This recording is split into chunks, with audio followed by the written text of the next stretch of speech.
Bonjour à toutes et à tous, bienvenue dans Quick Shifter. Aujourd'hui, je commence à tourner sans mon cuir car il fait vraiment beaucoup trop chaud, donc vous me le pardonnerez.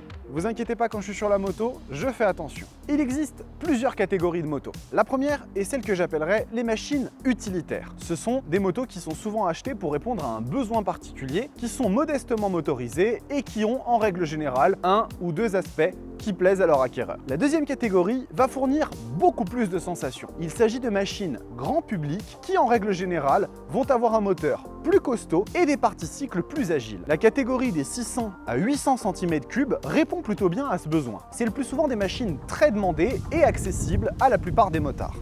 Et puis finalement, on va avoir la catégorie des motos à sensation. Des véhicules qui incarnent ce qui se fait de mieux en termes de caractère, de moteur, de châssis et même d'électronique. Les gros roadsters et les hypersports vivent dans ce monde-là. Ce sont des machines qui génèrent énormément de fantasmes et qui sont souvent bien plus inaccessibles au commun des mortels. Mais il existe une quatrième catégorie, celle des œuvres d'art à deux roues. Des machines si exceptionnelles de par leur performance, leur look ou encore ce qu'elles ont incarné en termes d'image qu'elles laissent une trace indélébile dans l'histoire de la moto. Nous avons affaire ici à la quatrième catégorie et ça a beau faire 10 fois que je répète cette phrase, j'en ai toujours le frisson. Aujourd'hui, on essaye la Ducati Panigale V4S. Ah oui, la moto!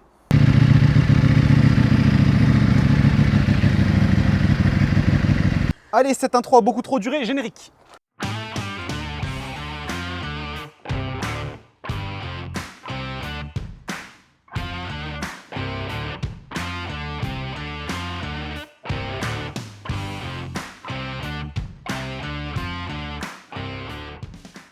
Alors, oui, j'avoue, il y a de pires façons de commencer une vidéo YouTube. Calmez-vous, elles sont pas à moi, ok? Enfin, si, celle-là, elle est à moi. Je suis désolé, je voulais pas te faire de la peine, excuse-moi. La raison pour laquelle nous avons fait cette petite mise en scène, en dehors du fait de pouvoir la faire, donc on l'a fait, c'est que les deux motos qui sont de chaque côté sont considérées par la majorité des gens parmi les plus belles motos qui soient. À la fois mélange d'agressivité mécanique, d'une violence suggérée et d'une grâce certaine. Et pourtant, force est de constater que face à cette Ducati Panigale V4S, les Tuono font quand même assez pâle figure. Cela permet de vous montrer qu'il y a toujours plus beau. Bon, les filles, vous avez voulu être sur la vidéo, là maintenant j'ai du boulot. Allez, zou! Bon, avant de passer à la suite, on va tous remercier en cœur, et j'ai dit en cœur, la concession Espace Murite qui nous fait l'immense amitié de nous prêter ce petit bijou. Donc, 3, 2, 1... Merci Espace Murite! Ducati, Yamaha, KTM, Kawasaki. Les gars, ils ont déjà 50% du parc de motos à sensation, donc impossible de manquer de choix, accueillant, professionnels, des tueurs. Et en plus, ils ont des petits bijoux dans leur concession, des motos incroyables. Et ils m'ont dit de vous dire, c'est eux, hein, pas moi, de vous abonner à la chaîne et de mettre un pouce bleu. Avouez quand même que pour une Panigale V4S, c'est pas cher payé. Bon, c'est moi qui la conduis, mais j'essaie de vous en faire partager un maximum. Dis, tu veux pas parler un peu de moi là? Oui, ça va. C'est diva italienne, je vous jure. Avant qu'on commence, je préfère vous dire tout de suite que je ne serai absolument pas objectif sur cette vidéo pour une bonne et simple raison. Ceci est pour moi le plus bel objet roulant qui existe. Voilà! Non, pas tout à fait. Je préfère quand même les 11,99 et 12,99 qui l'ont précédé parce que je trouvais la ligne un peu plus pure. Mais clairement, je serais de mauvaise foi. Vous êtes prévenus. Donc, cette machine, on ne la présente quasiment plus. C'est la sportive ultime de chez Ducati, la Panigale V4. Ma che cosa bellissima ragazza ristretto buongiorno. Ici, dans sa version S 2021, qui a quelques petites surprises dont on va se délecter, faites-moi confiance. Je ne vais donc pas présenter la marque Ducati. Je ne veux pas présenter Ducati, j'ai pas 3 jours, qui est une des marques les plus emblématiques de l'histoire de la moto, avec un passé en course toujours très présent. Je vous invite d'ailleurs à aller visiter le musée Ducati à Borgo Panigale près de Bologne si vous êtes en Italie un jour, car ça vaut vraiment le détour et en plus l'entrée vaut une poignée d'euros. On parlera de la marque Ducati dans une autre vidéo car c'est vraiment passionnant. En 2012, Ducati sort une moto qui va ébranler non seulement les fondamentaux de la marque, mais également l'intégralité du monde de la moto. Il s'agit de la 1199 Panigale. Un monstre de 195 chevaux animé par un bicylindre démentiel, l'abandon du cadre tritubulaire au profit d'un moteur porteur et d'une coque en aluminium, et une électronique qui a renvoyé l'intégralité de la concurrence au rang de Solex sans contour. Puis, Cette 1199 évolue en 2015 en 1299. Encore plus puissante, encore plus démentielle, Ducati ne cesse de repousser les limites d'un monde qui semble justement ne plus en avoir de limites. Mais du coup, ils peuvent pas repousser les limites d'un monde qui n'en a plus. Mais Ducati ne comptait pas s'arrêter là. Pour eux, il était important de montrer que les patrons dans le monde du sport à haute sensation, eh bien c'était eux. Et ils décident donc de briser en 2019 une autre barrière qui a fait sacrément gueuler les puristes. Oh vos gueules! En effet, Ducati abandonne après 30 ans le bicylindre et introduit pour la première fois dans une moto de série un V4. La Panigale V4 était née. Bon bah c'est bon, maintenant j'ai fait mon effet de style, on va essayer la moto. Allez, on va commencer bien évidemment par ce petit tour en statique de cette œuvre d'art du monde moto, la Ducati Panigale V4S. Donc bah écoutez, en termes de look, moi je vous l'ai dit, hein, la machine c'est pour moi le plus bel objet roulant qui existe, donc je ne vais pas être objectif dessus, mais force est de constater que le coup de crayon ici des Italiens a été d'une réussite incroyable puisque la machine elle est à tomber, elle a des lignes qui sont phénoménales, tout est acéré. Regardez-moi juste ce cul en fait, c'est juste le plus beau cul de la production moto. Elle est magnifique, il n'y a rien qui ne va pas, tout est monté au chausse-pied, c'est millimétré. Alors on pourrait peut-être juste se poser la question concernant ici les ailerons qui servent à l'appui aérodynamique. J'avoue qu'effectivement ça casse un petit peu la ligne, ça lui enlève un petit peu de sa pureté, mais en réalité il y a quand même très peu de choses sur lesquelles on peut pinailler concernant ce véhicule. Bien évidemment la fourche, vous la connaissez, elle est issue directement de la Tuono V4, c'est la NX30 de chez Öhlins avec ici les étriers M4.30 stylé matché Brembo qui sont d'une puissance inouïe. À l'arrière, on a un amortisseur toujours Öhlins TTX36, donc ça c'est pareil, bien évidemment, c'est d'une qualité folle. Et regardez-moi ça, enfin il n'y a rien qui ne va pas sur la moto. En même temps, vous le verrez tout à l'heure, vu le prix, ça le justifie quand même un peu. Mais globalement, ce véhicule, quand on l'achète, on est ravi tout le temps. À chaque fois qu'on la sort, c'est un enchantement à la fois pour les oreilles, pour les yeux et bien évidemment en termes d'expérience de conduite. Là, regardez ce monobras avec cette jante 3 branches, mais elle est... il n'y a rien qui ne va pas. Et puis bien évidemment, les échappements qui sont placés directement sous la moto. Donc ça dégage bien évidemment toute la partie arrière.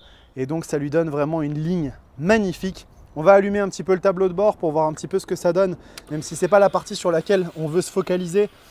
On a ici un tableau de bord TFT, plutôt joli avec les informations qu'il faut. Alors c'est sportif, donc bien évidemment le contour prend plus de la moitié de l'écran. On va avoir les informations dont on peut avoir besoin. Il y a un petit peu de reflet, mais si vous regardez, on voit ici en fait les diverses indications sur les menus. Et puis ici, on va avoir la possibilité de régler les différentes assistances de conduite de la moto. On reste sur quelque chose qui est globalement plutôt bien fait. C'est assez instinctif, c'est assez intuitif. Vous pouvez le régler en roulant, donc ça passe plutôt bien. Mais c'est vrai que bien évidemment, ce n'est pas le cœur de cette Ducati Panigale V4S. L'important bien évidemment, c'est sa ligne, son moteur, ses performances à couper le souffle. On va démarrer ici le V4, histoire de vous régaler un petit peu, voir ce que ça donne. Ça sonne même pas comme un V4 au final, on dirait plutôt du bicylindre. Et bien évidemment, quand on la réveille, donc cette Ducati Panigale V4S, elle est bien évidemment à tomber et je vous invite tout simplement à rester sur la vidéo. On se retrouve dans quelques instants pour la partie dynamique. Allez, on se retrouve au volant de la sublime, l'incroyable, la magnifique Ducati Panigale V4S. Incroyable machine, comme d'habitude une petite intro en ville mais qui ne saurait durer longtemps car vraiment il faut que je m'en extrais. Il y a beaucoup de choses qui vont pas là-dessus au niveau de la ville, donc on va aller l'emmener sur son terrain de jeu et on se retrouve tout à l'heure. À tout de suite. Allez, on se retrouve à bord de la Ducati Panigale V4S et je peux vous dire que l'ambiance est très sportive, la position est faite pour l'attaque, la machine est née pour l'attaque et on va bien évidemment essayer dans un premier temps de voir ce que donne le moteur. J'ai peur, c'est une des rares fois où je suis monté sur une moto et j'ai vraiment peur de voir ce que ça va donner parce que 214 chevaux c'est fou. La moto est en rodage donc elle est à 1000 km donc on va pas totalement taper dedans, mais je pense que ça va déjà nous permettre de voir un petit peu ce que ça donne. On est sur le moteur en mode sport mais avec la réponse high, donc la réponse la plus élevée. Regardons tout de suite. Oh putain! Oh putain! Oh mon dieu, c'est un truc de dingue! C'est un truc de dingue! La poussée est stratosphérique, j'ai jamais vécu ça de ma vie. Oh là là là là là là. Oh, c'est incroyable. C'est incroyable. Oh mon Dieu, le moteur pousse avec une violence. On dirait un bicylindre. On dirait pas un V4. On dirait un bicylindre. Oh mon Dieu, c'est dingue. Ça n'a pas d'inertie. Ils disent que le moteur il est en haut dans les tours, mais carrément pas. Oh là là là là là là là là. Ah, il faut faire très attention. Il faut faire très très attention avec ce véhicule parce que ça peut vite tourner au drame. Oh, la moto, elle a un répondant de dingue. Bon, en même temps, vous allez me dire, avec 214 chevaux, c'était prévisible.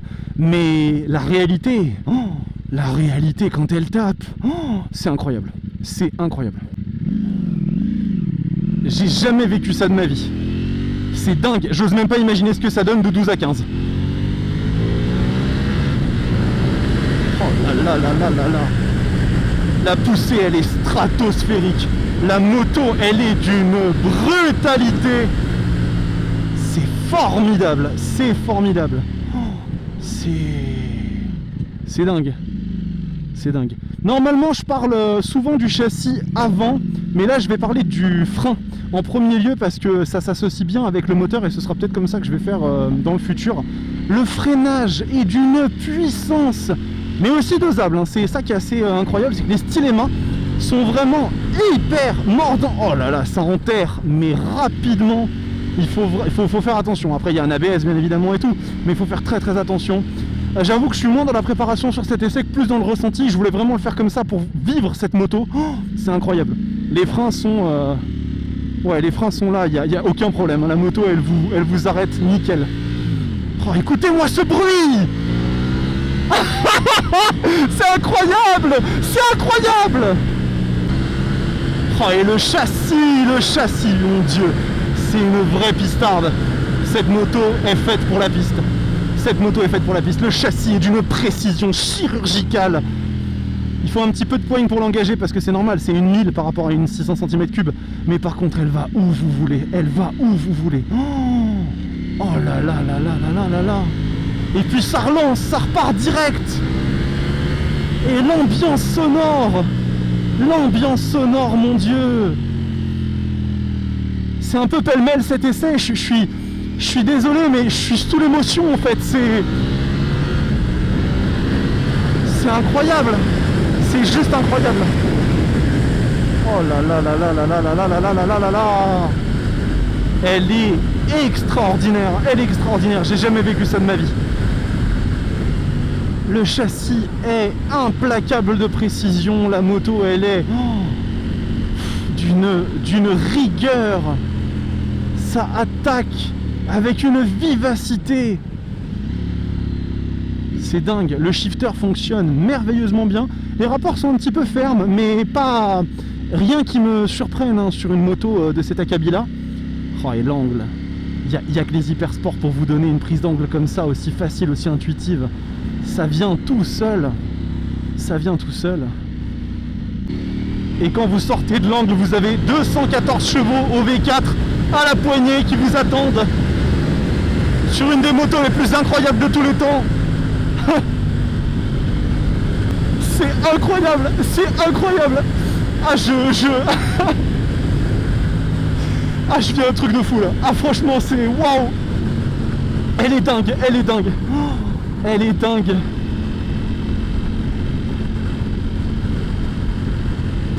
On va rapidement passer sur l'autoroute parce que c'est vraiment pas le genre de choses pour lesquelles cette moto elle est faite, même si c'est une moto de série. Donc quand vous êtes à 130, vous êtes à 4500, 5000 tours minute. Bien évidemment, faire des longs trajets, c'est horrible, mais disons qu'au niveau du régime moteur, elle s'en accommode très très bien. Mais la position et tout le reste aura rapidement raison de vous. Donc écoutez, je suis sous le choc, je suis amoureux et je pense que je vais la demander en mariage. Voilà, à tout à l'heure. Et donc, si tu veux, on peut aller faire un tour tous les deux. J'ai une clé dynamométrique impressionnante. Ah, Vous êtes là Donc, comme je l'ai dit, Ducati abandonne la tradition, mais pas nous. Et on va commencer par le moteur. Ce moteur, il faut qu'on en parle. Comme je l'ai dit plus tôt, Ducati abandonne leur marque de fabrique légendaire, le bicylindre, et adopte un V4 typé MotoGP pour une efficacité hors norme. Ce monstre développe du haut de ses 1100 cm3, 214 chevaux et 124 Nm de couple. Je sais pas. J'adore, mais je sais pas. Et il faut savoir qu'il existe une version R de cette machine qui ne fait que 1000 cm3 pour pouvoir l'engager en superbike. Tout un programme, on vous dit. Donc, bien évidemment, ce moteur arrache comme quasiment rien dans la production ne le fait autant finalement. Peut-être un avion de chasse, et encore. Le châssis semi-périmétrique en aluminium fait 4 kg.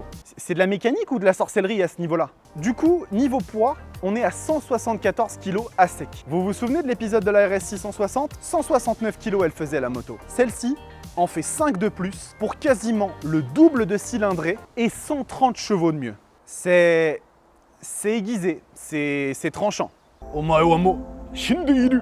Yamete Oni-chan. Oula, on a mélangé les genres là, non, je crois. Freinage, ce sera Brembo, hein. Quelle surprise. Avec les tout derniers étriers M4.30 Stylema. Il paraît que ça arrête le temps. La suspension va chez les amis suédois de chez Öhlins. Et autant vous dire que là, je vais pas m'embêter. Je vous renvoie vers l'épisode de la Tuono. Oh là là, la pub est si intelligemment placée. Donc oui, on est sûr d'une X30 à l'avant et du TTX36 à l'arrière, avec la solution Smart C 2.0 qui permet de rendre ces suspensions semi-pilotées. Du haut de gamme partout. Et bien sûr, l'électronique. Une des motos les plus folles du monde ne pouvait décemment pas avoir une dotation de base. Donc, nous allons pleurer tous ensemble. Nous allons donc commencer par les modes de conduite. En premier, le street. On a une belle moto, on se la joue un peu, on tourne la poignée, mais finalement, on garde notre dignité. Sport. On commence à vouloir impressionner les copains, le ou la dulcinée, on essor, mais soudain, on se rappelle que la vie est quand même assez courte. Race 1. Là, on comprend plus trop bien ce qu'on fout là. Quelqu'un a oublié sa moto de course et on l'a prise sans faire exprès. À ce niveau-là, le cerveau reptilien commence à envoyer de sérieux signes de survie. Et finalement, Race 2. Heure du décès, 14h32, le patient a subi un décollement rétinien ainsi qu'un arrêt cardiaque dû à une prise de jet trop importante. Après, c'est en vente libre ces machins-là, vous faites ce que vous voulez, hein. Contrôle de traction à 8 niveaux, ne le réglez pas sur 1, hein. Contrôle de glisse à 3 niveaux, bah oui, c'est pas le même. Shifter up and down, anti-wheeling, gestion du frein moteur. Je ne veux être freiné sur ma Panigale pour aucune raison. Un power lunch, départ arrêté quoi, comme si ça suffisait pas. Et un ABS cornering qui s'ajuste en fonction de l'angle que vous prenez sur la moto. Ah oui, et des poignées chauffantes aussi. Je sais pas. Ah si, c'est quand vous voulez aller sur circuit en novembre, mais du coup il fait un peu froid, donc c'est pratique. Là, ville, vraiment? Vous pensez qu'une Panigale V4S c'est fait pour aller en ville? On n'a pas besoin de la faire cette partie, et vous le savez très très bien. Vous voulez simplement me voir souffrir? Bon bah, ok. Bon, l'aspect supportable en ville d'une Panigale V4S, ce n'était pas forcément la priorité des ingénieurs de chez Ducati. On va quand même parler de quelques aspects pratiques et notamment la position. Cette dernière est très ramassée avec les poignées qui sont en contrainte, les jambes sont très relevées. C'est parfait pour du circuit, hein. Ça, il n'y a rien à dire. Par contre, dès lors qu'il va s'agir de manipuler cette machine en ville ou à basse vitesse, ça va quand même être assez difficile à vivre au quotidien. On va se parler aussi d'autres aspects pratiques comme les commodos qui sont plutôt jolis et bien placés. On va avoir des warnings, fait assez rare à être signalé sur une sportive, hein, c'est pas forcément le truc le plus habituel. Des poignées chauffantes, super attention de la part de Ducati, donc ça c'est très cool. Et aussi des feux DRL qui vont accompagner l'angle de la machine quand vous partez en courbe. Donc ça c'est vraiment super cool aussi. La chauffe de la moto, la machine chauffe d'une façon gigantesque et démesurée, donc faites très attention à ça parce que clairement, que ce soit en ville ou sur autoroute à 130 km/h, vous allez sentir la chaleur et ça va vous accompagner tout du long. Donc si vous achetez une Panigale, sachez-le, la chaleur fait vraiment partie du quotidien de cette bécane et ça peut devenir insupportable. Finalement, on va se parler du duo. Ce dernier est tout simplement inexistant sur la machine puisque la Panigale V4S est prévue pour un seul passager. Il n'y a pas de seul passager sur ce véhicule. Donc encore une fois, ça reste une machine d'égoïste. Vous n'emmènerez pas des copains ou des copines en balade là-dessus. Mais encore une fois, cette moto elle est faite pour vous, elle est faite pour vous faire kiffer vous et vous donner une expérience incroyable. Donc sortez-la de la ville, amenez-la sur route ouverte ou sur circuit où vraiment elle s'exprimera et là vous prendrez le kiff total là-dessus. Ah, j'ai si mal, j'ai si mal.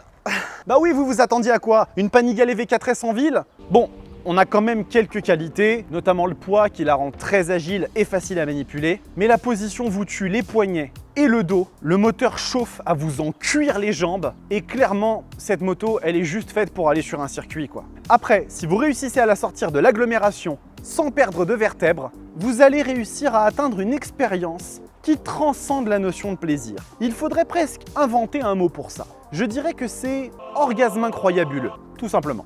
Mais du coup, elle joue contre qui la Rital niveau concurrence? Eh ben personne, merci, au revoir. Non, c'est pas tout à fait vrai. Et en fait, c'est même pas vrai du tout. Aujourd'hui, les hypersports, eh ben on trouve que ça. Et ce qui est le plus marrant, c'est que la répression routière devient de plus en plus importante, mais les machines se radicalisent de plus en plus et deviennent de plus en plus puissantes. Alors oui, finalement, c'est parce que c'est plutôt des motos qui vont être destinées à des circuits. Je ne pouvais pas toutes vous les lister, donc j'en ai choisi 3, sorte de loterie personnelle si vous voulez. Eh, c'est ma chaîne, hein. Et on va commencer par celle qui partage la même architecture moteur, la bellissime Aprilia RSV4 Factory. Oui, je mets la version haut de gamme parce que sinon niveau prix, c'est pas du tout le même monde. On a donc un brouilleur qui crache 217 chevaux, qui commence quand même déjà à être assez vénère. Suspension Öhlins pilotée là encore, ça devient presque commun à force. 202 kg en ordre de marche, un poil plus lourde que la Panigale, mais niveau prix, c'est pas la même histoire. On est à 24 000 €. Oui, je sais, ça fait déjà des trous comme ça dans le compte en banque. Ensuite, on va aller au Japon, un pays qui a fait rêver des générations entières de motards avec des hypersports toutes plus folles les unes que les autres. Et aujourd'hui, j'ai pris celle qui est sans aucun doute la plus connue et la plus célèbre, la Suzuki GSX R1000. Dans sa version remaniée, cette dernière fait 202 chevaux pour 203 kg avec un 4 en ligne qui est hyper rageur, mais aussi relativement vivable. Et oui, car finalement, la GSX R1000, c'est peut-être la sportive la plus confortable au quotidien. Une position un peu moins radicale, une selle relativement moelleuse, et surtout, un prix de 16 999 €. Rien que pour ça, ça vaut le coup de la mentionner. Et finalement, nous allons terminer avec nos amis allemands. J'en avais déjà parlé lors de l'épisode consacré à sa cousine décarénée, la BMW S1000RR. Cette machine a elle aussi bousculé le monde de l'hypersport lors de sa sortie en 2009 et cette dernière version remaniée promet des revendications très méchantes. 197 kg, 207 chevaux, permis, prison. Ça va assez vite à ce niveau-là. Grosse électronique, un 4 en ligne parmi les plus agressifs du marché et un prix de 19 200 €. Donc finalement, par rapport à la Panigale, ça passe. Après, je suis pas fan de la gueule, l'abandon de la face asymétrique l'a rendu un peu plus sage et plus japonisé à mon goût. Ça reste un missile thermonucléaire, vous pouvez y aller sans aucun problème. Et finalement, nous allons terminer par l'addition de cette Ducati Panigale V4S. 30 000 €. Ouais, je sais. Mais vous savez, quand vous êtes monté sur cette moto, vous vous rendez compte que chaque euro que vous avez investi vous sera rendu au centuple. Ce n'est pas juste une des plus belles œuvres esthétiques et mécaniques du monde de la moto moderne, c'est également un ensemble de sensations que seul ce type de véhicule est capable de vous fournir. Une expérience véritablement à nul autre pareil. Pour conclure, je ne vous dirai qu'une seule chose. Pour moi, la moto, c'est pouvoir sortir son véhicule tous les jours au quotidien sans avoir trop de contraintes. Et pourtant, cette machine-là, eh bien, je serais capable de réaménager ma vie entière pour ne plus avoir à rouler au quotidien afin de pouvoir en posséder une et la sortir quand j'en ai envie. Car oui, cette machine est capable de vous faire ressentir des choses comme ça. C'est un engin qui mérite qu'on vive un peu pour lui. Cet épisode de Quick Shifter est terminé. Je vous remercie énormément pour votre présence et votre soutien. Vous êtes maintenant plus de 100 sur la chaîne, donc ça grandit et ça, c'est grâce à vous. Donc encore une fois, je vous remercie. N'hésitez pas à partager la chaîne à vos amis, vos proches, toutes les personnes qui pourraient être intéressées. La prochaine moto sera un peu moins sensationnelle que celle-là, mais c'est également un véhicule qui est extrêmement demandé et je suis sûr qu'il vous plaira, il n'y a pas de doute. À très bientôt, portez-vous bien.